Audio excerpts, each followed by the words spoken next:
scripture reading this evening is Isaiah chapter 42, starting with verse 1 through 13.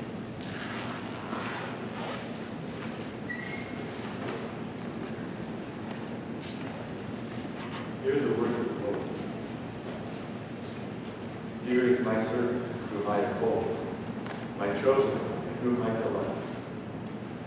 I will put my spirit on him, and he will bring justice to the nations. He will not shout or cry out, or raise his voice in the streets. A bruised reed he will not break, and a smoldering wick he will not snuff out. In faithfulness he will bring forth justice. He will not falter or be discouraged until he establishes justice on earth. In his law the islands will put their hope. This is what God the Lord says. He who created the heavens and stretched them out, who spread out the earth and all that comes out of it, who gives breath to his people and life to those who walk on it. I, the Lord, have called you in righteousness. I will take hold of your hand. I will keep you, and will make you to be a covenant for the people and a light for the Gentiles. To open eyes that are blind, to free captives from prison, and to release from the dungeon those who sit in darkness. I am the Lord, that is my name. I will not give my glory to another, or my praise to idols. See, the former things have taken place, and new things I declare. Before they spring into being, I announce them to you. Sing to the Lord a new song, his praise to the ends of the earth. You who go down to the sea and all that is in it, to islands and all who live in it. Let the desert and its towns raise their voices. Let the suburbs where Kedar is rejoice. Let the people of Selah sing for joy. Let them shout from the mountaintops. Let them give glory to the Lord and proclaim his praise to the islands. The Lord will march out like a mighty man. Like a warrior, he will stir up the sea. With a shout, he will raise the battle cry and will triumph. He will triumph over his enemies. Shall we respond to the Lord in prayer? Let us pray. O Lord Jesus, the living Word of God, through whom and for whom all things were made, we bow to you this evening. Your name is Emmanuel, God with us.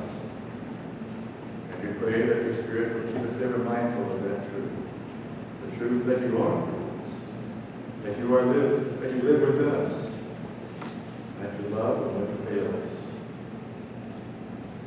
During this season, may your Spirit lift our eyes to you and remind us of all that you have done for us. We are grateful, Lord, and we thank you. May your Spirit use your word to reveal yourself to us in a very special and personal way, that we may be filled with your peace and joy. Lord, you are the mighty warrior. You have won the battle against sin, Satan, and this world. You are the conqueror, our champion and our advocate. Lord, you are our light and our salvation. O King Jesus, King of majesty and splendor, we love you and we praise your holy name. May our worship tonight be pleasing in your sight, all for your glory. Amen.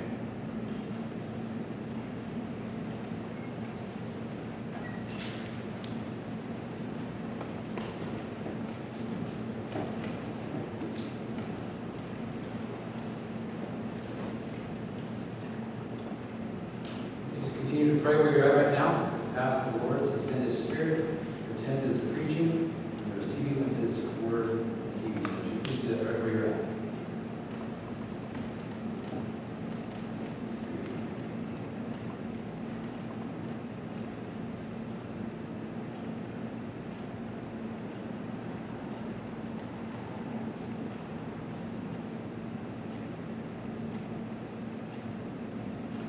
Father, I do thank you for the prayers of your people.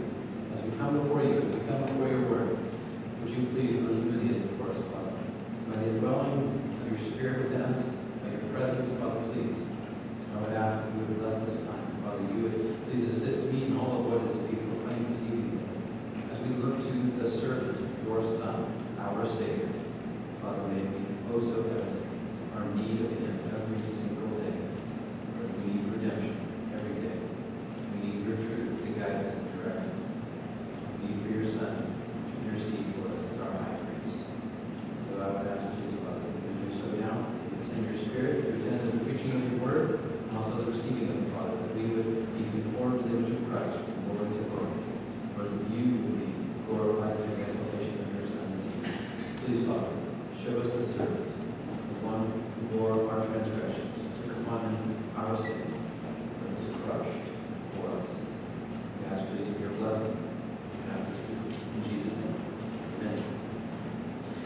have noticed in some of the preaching that we've been doing in Isaiah that there are three things that happen. There's usually a problem, there's a promise, and then there's a provision. Have you guys been noticing that?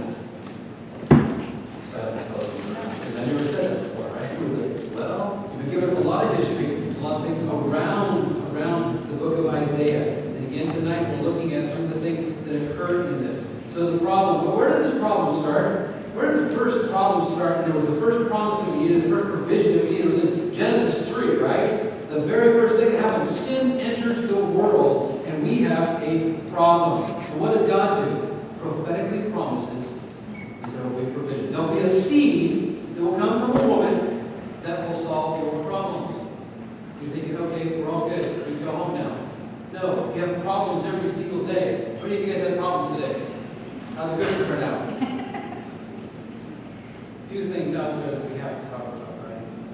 Adam and Eve plunged the entire human race into sin. Death enters in.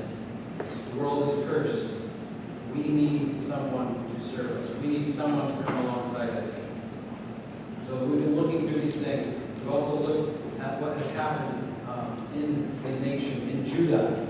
And another problem arose for Judah, for Ahab. People were going to attack from the north. People were going to come in and wipe out Judah and replace him. And what does God say to them? I made the case that it was Jesus, and that we won't go there tonight. What does God say to Ahab, the king of Judah? He says, asking him for a sign. Any sign. The sign is a virgin will be found with a child. Will have a child. He will come. What does Ahab do? The king of no faith. He looks to Assyria. He turns away from faith in him. And then a child, a son, will be given. Again, when things are looking grim. And a branch will spring forth. Again, this branch, where does this branch come from? This branch is from Jesse, from the tribe of Jesse. Christ again, evident there. So there's always these problems. And then there's a promise by God that is the provision of Christ alone. Only Christ will solve those problems for us. And in Isaiah chapter 40, the whole figure there in 42, turn back to 40, because now the whole tone of the book of Isaiah changes for the people. Look at Isaiah 40, verse 1 says, "Comfort, O comfort my people, says your God. Speak kindly to Jerusalem and call out to her that her warfare has ended, that her iniquity has been removed, that she has received of the Lord's hand double for all of her sins. She has been disciplined. A father disciplines his children." Hebrews chapter 12, verse 4 through 11 tells us that a good father disciplines his children if they're legitimately his. Here it says, double for all their sins. They have received for their sins what they deserved. And now God is turning to them with compassion in chapter 40. That's why many people believe that this is another author. That Isaiah is now being written by someone else who is looking back on this, not looking forward in prophecy. No. The Holy One of Israel is the tie that links it together. 12 times in the first 39 verses, the 39 chapters, 12 times Isaiah is referred to God, the Holy One of Israel. The Redeemer is the Holy One of Israel. And now 17 more times, from 40 to the end of the book of Isaiah, he will mention Christ, the Redeemer, as the Holy One of Israel. In chapter 1, they mocked him, just like they do in Psalm 2. They mock the king. They mock his son. They mock him. He's the Holy One of Israel. That brings trouble among them. But God will be found faithful in all of this. Verse 3 of chapter 40 says, "A voice is calling, clear the way for the Lord in the wilderness. Make smooth in the desert a highway for our God. Let every valley be lifted up, and every mountain and hill be made low. And let the rough ground become a plain, and the rugged terrain a broad valley. Then the glory of the Lord will be revealed, and all flesh will see it together, for the mouth of the Lord has spoken." A voice says, "Call out." Then he answered, "What shall I call out? All flesh is grass, and all its loveliness is like the flower of the field. The grass withers, the flower fades, when the breath of the Lord blows upon it. Surely the people are grass. The grass withers, the flower fades, but the The word of our God stands forever. That's what's to encourage us and them. God's word stands forever. We will someday be a vapor.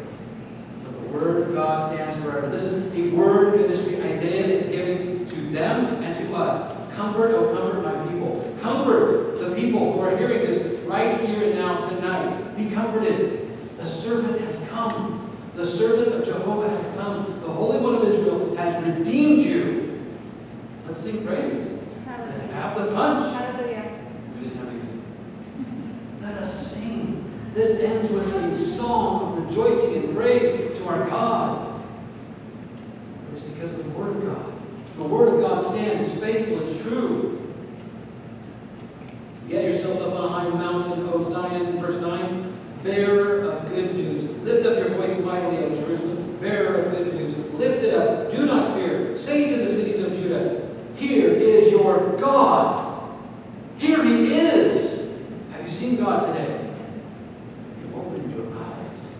This morning when I got up, I looked outside and there was the red sky over the back of the forest there. It was coming up and I'm going, God is such a beautiful artist this morning. But that usually means there's going to be rain. Right? He proclaims what's going to happen before it happens.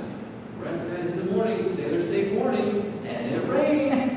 Like God is saying, I got this. I'm in control of all of what's going to happen. I am sovereign. I'm making the proclamation in the book of Isaiah 600 years before it happens so that you know I am God.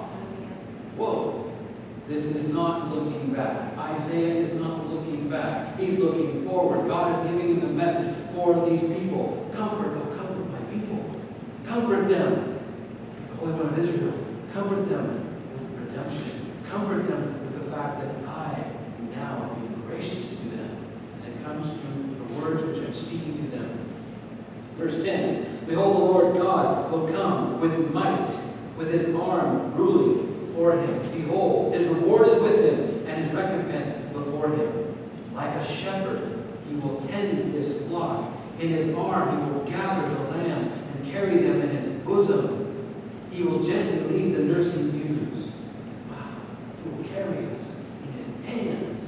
We as sheep, we who follow Christ, he the shepherd. Verse 12. Who has measured the waters in the hollow of his hand, and marked off the heavens by the span, and calculated the dust of the earth by the measure, and weighed the mountains in a balance, and the hills in a pair of scales? Open your hand. How much water can you put in your hand? Go like this, cup it up. Can you get one drink in your hand? Who has measured the waters in the hollow of his hand?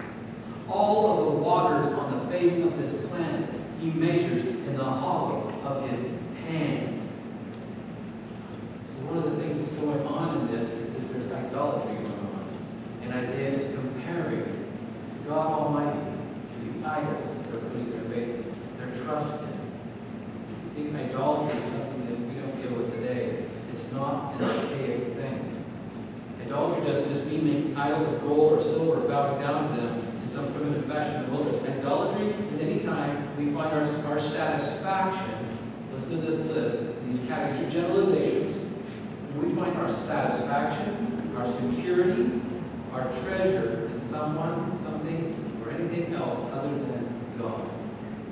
If the power went out right now, how many of you would freak out? Just a few. You can always tell what idolatry is when we lose it. There are good things we do that might be idolatry. There are good things that we venture into, ministry things. But when God takes them away from us, we get upset or angry or depressed. We're like, wait a minute. What was I doing that for?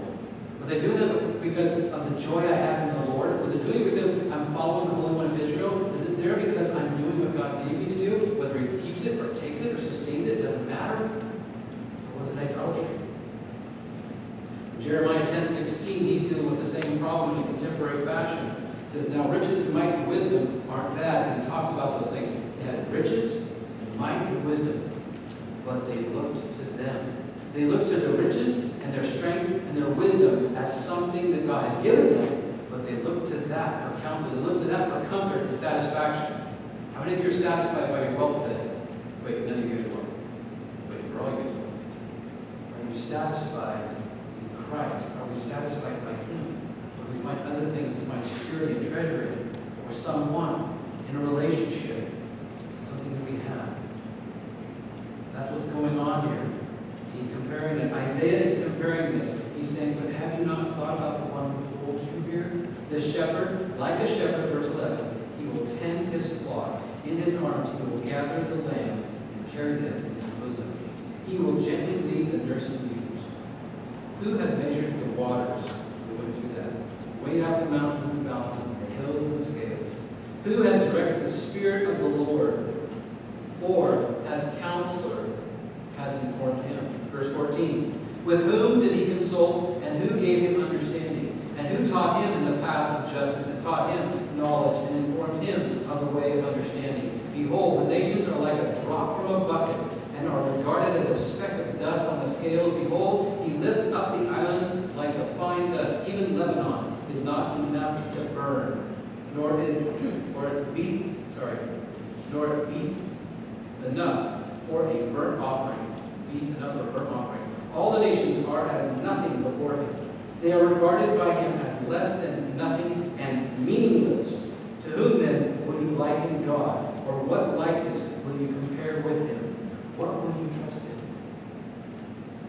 He's asking the Israelites. He's comparing this to them. He's saying, what will you compare with me?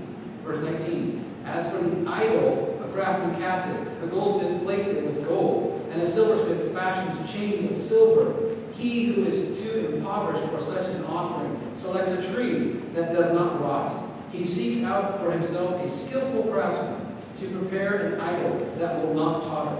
Do you not know? Have you not heard? Has it not been declared to you from the beginning? Have you not understood from the foundations of the earth?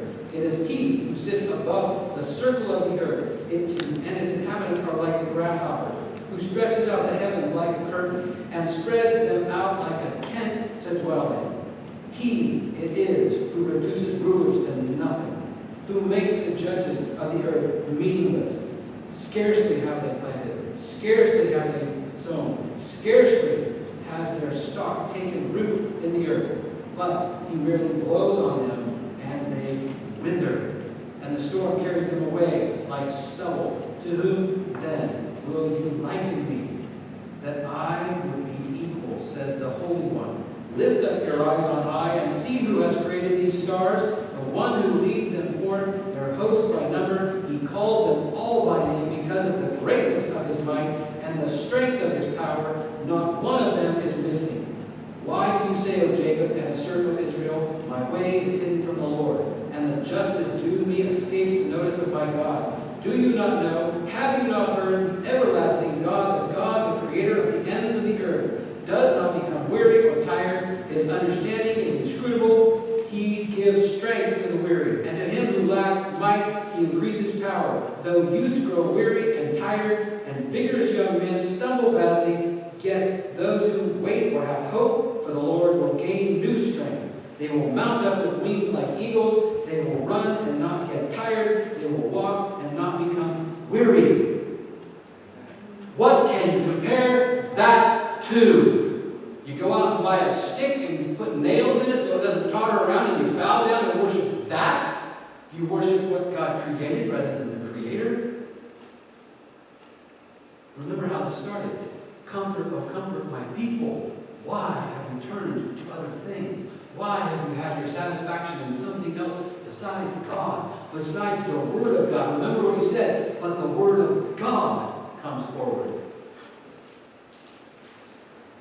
For the grass withers, the flower fades, but the Word of God stands forever. What else would you put your hope in? What else would you put your hope in? He's saying you're putting your hope in other things. The smelter does these things. He creates things, and you put your hope in Him.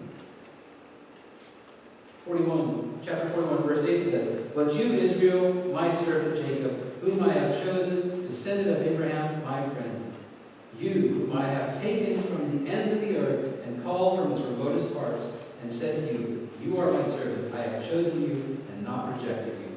They were supposed to be a witness to the world. They aren't the servant, they are a servant. They are a servant to God. They are a witness to the world of what God had done. And yet they were turning to other things. They were satisfied by other things. Other things got in between them and their communion with God. Do not fear, for I am with you. Do not anxiously look about you, for I am your God. I will strengthen you. Surely I will help you. Surely I will uphold you with my righteous right hand. Behold, all those who are angered at you will be shamed and dishonored. Those who contend with you will be as nothing and will perish. You will seek those who quarrel with you, but will not find them. Those who war with you will be as nothing and non-existent. For I am the Lord your God, who upholds your right hand, who says to you, do not fear, I will help you. Do not fear, you worm Jacob, you men of Israel. I will help you, declares the Lord. And your Redeemer is the Holy One of Israel. Look at that again, verse 14, 41, chapter 41, verse 14. If I've been reading too fast, hope you catch up. 41:14. And the Redeemer is the Holy One of Israel, the one who was rejected at the beginning of this. The whole book started with this rejection of the Holy One of Israel. And now Isaiah is telling them clearly, the Holy One of Israel is their Redeemer. Behold, I have made you a new sharp threshing sledge with double edges. You will thresh the mountains and pulverize them, and you will make the hills like chaff. You will winnow them, and the wind will carry them away. And the storm will scatter them, but you will rejoice in the Lord. You will rejoice in the Holy One of Israel. Twice in 2 verses. The afflicted and the needy are seeking water, but there is none, and their tongue is parched with thirst. I, the Lord, will answer them myself, and the God of Israel, I will not forsake them. As the God of Israel, I will not forsake them. I will open rivers on the bare heights and springs in the midst of the valleys. I will make the wilderness a pool of water and the dry land fountains of water. I will put the cedar in the wilderness, the acacia and the myrtle and the olive tree. I will place the juniper in the desert, together with the box tree and the cypress, that they may see and recognize and consider and gain insight as well, that the hand of the Lord has done this, and the Holy One of Israel has created it. Remember last week I said something about who that was? I read to you from Colossians 1:15-20, talking about the sphere of God's creation in Christ. For him and through him and to him all things were created. This is the one, the Holy One of Israel. He's the one there at the beginning, the one who created all things. Present your case, the Lord says. Bring forward your strong arguments, the King of Jacob says. Let them bring forth and declare to us what is going to take place, and for the former events declare what they were, that we may consider them and know their outcome, or announce to us what is coming. Declare the things that are going to come for afterward, that we may know that you are gods, indeed, good and evil, that we may anxiously look about us and fear together. Behold, behold, you are of no account, and your work amounts to nothing. He who chooses you is an abomination. In verse 24, he's now saying, what you've been practicing is idolatry. It's an abomination. They'll do it again in 29. There's no behold there. Look at 24. He says, behold, take notice of this. Isaiah is declaring to the people, behold, you are of no account, and your work amounts to nothing. He who chooses you is an abomination. How can you compare anything to God? How can you compare anything? These idols that you're worshiping and bowing down to, these things that you're satisfied in. I have a new truck. I'm very satisfied in it. But guess what? I don't care if it goes and falls off a cliff, although I have to pay for it. My point being this, it means nothing. Let go of it. If God wants it, He can have it. It's all His. Everything is His. But here you say, you are of no account. Behold, recognize this, and your work amounts to nothing. He who chooses you is an abomination. He's actually talking to their idols. He's addressing what they're worshiping. Look at that. Look at the language there. and your work amounts to nothing. He's addressing them. He's talking to the things that they're putting their satisfaction in and condemning them as an abomination. Do we do that? Do we condemn the things that are an abomination to God, that interfere with our relationship with the Holy One of Israel, who is our Redeemer, who is Christ, our Savior? I have aroused one, verse 25, I have aroused one from the north, and he has come. From the rising of the sun, he will call on my name, and will come upon rulers as upon mortar. Even as the potter treads clay, who has declared from the beginning, that we might know, or from the former times, that we may say, he is right. Surely there was no one who declared. Surely there was no one who proclaimed. Surely there was no one who heard your words. Formerly I said to Zion, behold, here they are. And to Jerusalem I will give a messenger of good news. But when I look, there is no one, and there is no counselor among them, who, if I ask, can give an answer.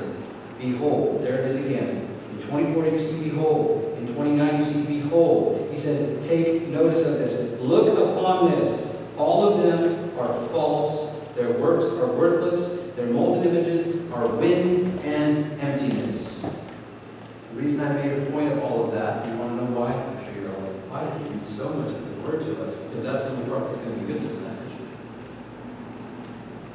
Look at verse 1 where it says, behold. Now the comparison comes. In 42:1 he says, behold, you have been looking upon other things. I'm not pointing you guys at the same day, okay? He says, you have been looking upon other things for satisfaction, for trust, for security, but you haven't beheld, you haven't considered, you haven't looked at my servants. You have not considered this, Israel. O my people, comfort my people. Comfort them with the understanding of the servant. Behold, my servant, whom I uphold, my chosen one, in whom my soul delights. Where do you find that in the Gospel of Matthew? At the baptism. Behold, my son. Consider my son, with whom I am well pleased. Look upon my son, the one whom I embrace, my chosen one, whom I hold dearly to me. God is giving his son to us. He loved us in this manner. For God so loved the world that he gave his one and only Son, that whoever believes in him might have eternal life. He gave in this manner. This is the manner by which he shows his love to us, is that he gave his Son, the one he holds on to, the one he cherishes. This is what it means there when he says, my servant whom I uphold, whom I cherish, whom I embrace, whom I do not want to let go of, I give. He says, I give this one, the one that my soul delights in, my chosen one. I put my spirit upon him. We saw that in Isaiah 11. The branch, the spirit of wisdom and knowledge was on this one, upon the one who came, the branch from Jesse, from the root of Jesse. He put his spirit upon him, enabling him, empowering him. He will bring forth justice to the nations, to the people, to the pagans, to the Gentiles, to all the nations of the world. He will make a covenant with them.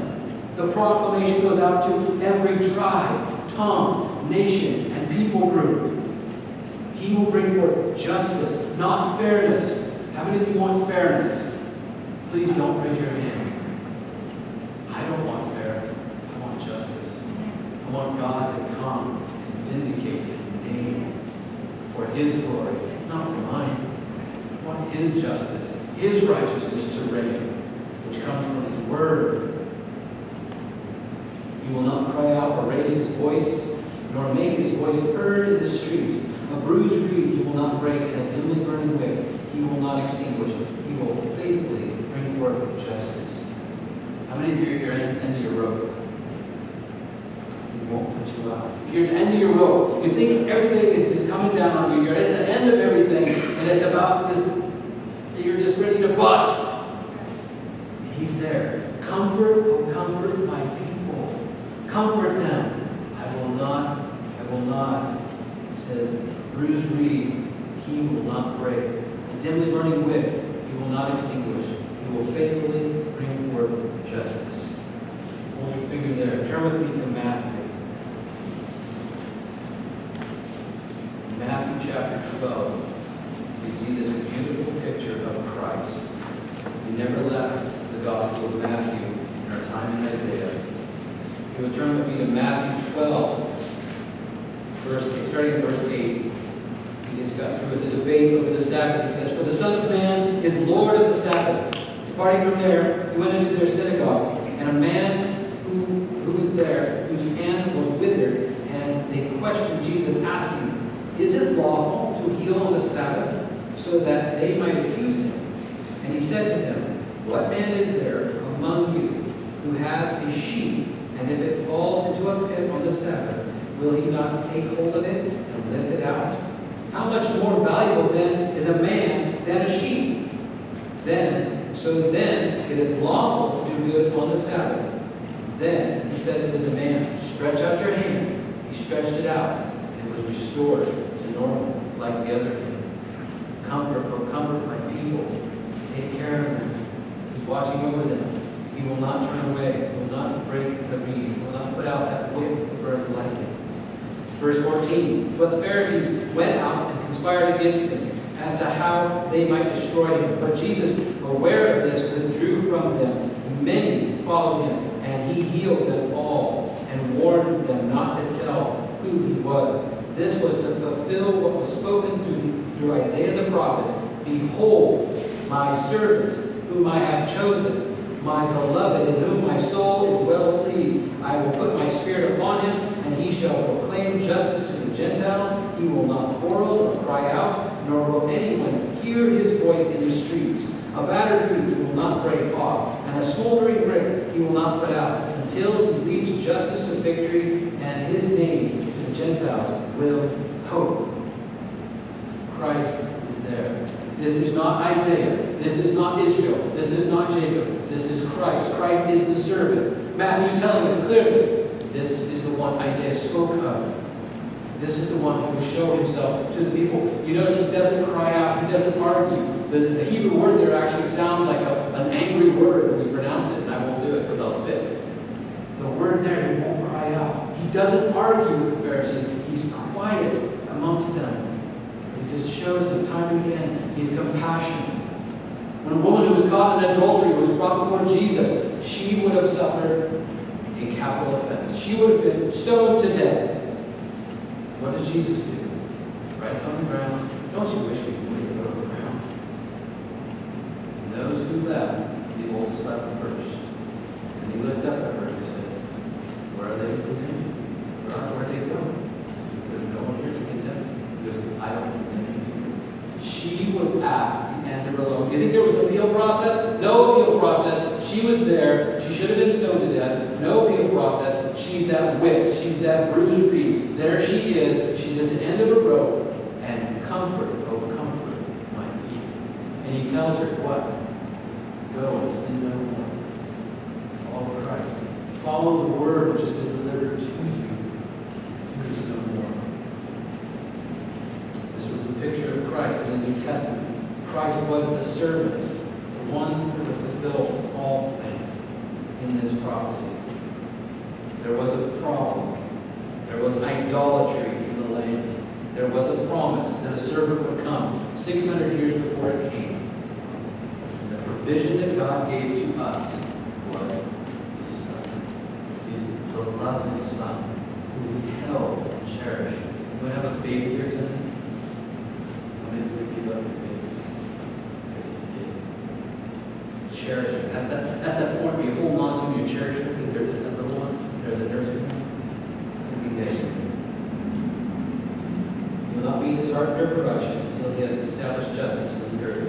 And the coastlands will wait expectantly for his law or for his instructions. Thus says the Lord. Why can we trust in that?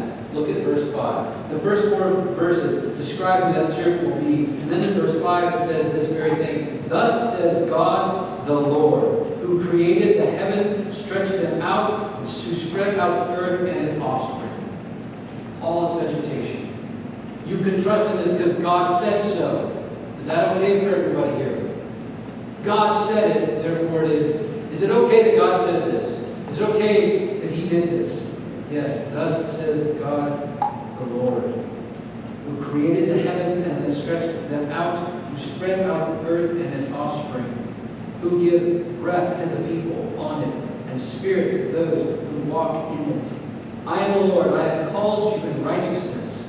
I will also hold you by the hand and watch over you, and I will appoint you as a covenant for the people, as a light to the nations. There's no covenant for the Gentiles. I'll say that for a minute for you guys to think. I got some faces like, well, what? There's no covenant? Yeah. Jesus said, I'm in a new covenant. Where are we grafted in? Now here's where some of you theologians are going to be questioning after this, and that's okay. Are we not grafted in? While we're grafted in that covenant. Salvation was for the Jews. What did Jesus say? What did Isaiah say at the beginning of this? He said this was for all the nations. End of verse 1. He will bring forth justice to all the heathens. How many of you guys like that translation? Who's going to get King James? All the heathens. He will bring forth justice to the heathens, or the Gentiles, or all the nations, or all the pagans. In one regards, I'm glad I'm a pagan, because I see that He will bring forth justice to my tribe of pagans and heathens. Light to all the nations. He will bring the new covenant. He will fulfill the covenant. He will graft us into the promises made to Israel. Comfort will comfort my people. 7, in verse 7 in chapter 42. To open blind eyes, to bring out prisoners from the dungeon, and those who dwell in darkness from the prison. This is not physical, this is spiritual. This is a spiritual battle that He's winning for us. Look at this. He says, to open blind eyes, to bring out prisoners from the dungeon, those who dwell in darkness from the prison, so that they will see a great light. The light of Christ, the Word of God will come. I am the Lord, that is my name. I will not give my glory to another, nor my praise to graven images. No, we don't want any of the glory that God deserves. We give the glory to Him, don't we? He doesn't like people taking His glory and His credit to themselves. He says, I am the Lord, that is my name. I will not give my glory to another, for my praise to great, or my praise to graven images. Behold, the former things have come to pass. Now I declare new things before they spring forth. I proclaim them to you. He proclaims them so that we know that He is God. Sing to the Lord a new song. Sing His praise from the end of the earth, you who go down to the sea and all that is in it, you islands and those who dwell on them. Let the wilderness and its cities lift up their voices, the settlements where Kedar inhabits. Let the inhabitants of Selah sing aloud. Let them shout for joy from the tops of the mountains. Let them give glory to the Lord and declare His praise in the coastlands. The Lord will go forth like a warrior. He will arouse His zeal like a man of war. He will utter a shout. Yes, He will raise a war cry. He will prevail against the enemies. Your enemy has been defeated. Jesus came to destroy what? Works of the devil. And He has done so. He's been defeated. You stand in victory because of the servant God sent, His beloved Son, whom He sent. Behold, look with astonishment. That word there says, look with astonishment. Consider this one I'm speaking of this evening. Behold my servant, whom I uphold, my cherished, my chosen one, whom my soul delights. I have put my spirit upon him. I will bring forth justice to the nations. Look upon Jesus. Look upon the one that's in the manger. Not the manger, sorry. Look upon that one who humbled himself to the point of death, even death on a cross, to save us. That's the first account of the servant in Isaiah. The greatest one is in Isaiah 53. When you turn with Isaiah 53, we'll look at this. To His believer a message, and to whom has the arm of the Lord been revealed? For He grew up before Him like a tender shoot, like a root out of parched ground. He has no stately form or majesty, that we should look upon Him, nor appearance, that we should be attracted to Him. He was despised and forsaken of men, a man of sorrows and acquainted with grief, like one from whom men hide their face. He was despised, we did not esteem him. Surely our grief he himself bore, and our sorrows he carried away. Yet we ourselves esteemed him stricken, smitten of God, and afflicted. But he was pierced through for our transgressions. He was crushed for our iniquities. The chastening of our well-being fell upon him. And by his scourging we are healed. All of us like sheep have gone astray. Each of us has turned to his own way, but the Lord has caused the iniquity of us all to fall on him. He was oppressed, he was afflicted, yet he did not open his mouth. Like a lamb that is led to slaughter, like a sheep that is silent before its shearers, so he did not open his mouth. By oppression and judgment he was taken away. And as for his generation, who considered that he was cut off out of the land of the living for the transgressions of my people, to whom the stroke was due. His grave was assigned with wicked men, yet he was with a rich man in his death, because he had done no violence, nor was there any deceit in his mouth. But the Lord was pleased to crush him, putting him to grief. If he would render himself as a guilt offering, he will see his offspring. He will prolong his days, and the good pleasure of the Lord will prosper in his hand. As a result of the anguish of his soul, he will see it and be satisfied. By his knowledge, the righteous one, my servant, will justify the many, and he will bear their iniquities. Therefore, I will allot him a portion with the great, and he will divide the booty with the strong, because he poured out himself to death and was numbered with the transgressors. Yet he himself bore the sin of many and interceded for the transgressors. How many of us have transgressed? How many of us have stepped over the line? How many of us have left things undone? Yet he himself bore the sin of many and interceded for the transgressors. The servant does that. The Holy One of Israel, the Redeemer, does that. Christ does that. The problem we have is sin. The promise, the prophetic promise, is the servant. The provision is Christ. Christ came. Oh, that we have faith in him. Oh, that nothing else satisfies you this evening but Christ. Anything else that satisfies us, anything else that comes between us and Christ is idolatry. Isaiah is saying, how do we ever consider anything but Christ? He measures it in his hand. All the creation in his hand. How can we consider anything else but Christ? Are you satisfied in Christ tonight? Are you satisfied? Does he satisfy you? That's the question. Does he satisfy you?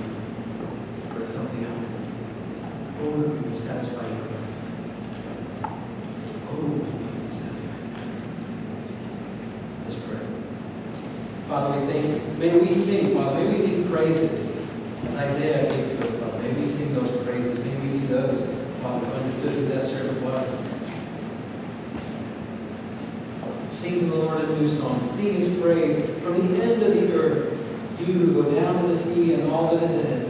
You islands and those who dwell on them. Let the wilderness and its cities lift up their voices. The settlements.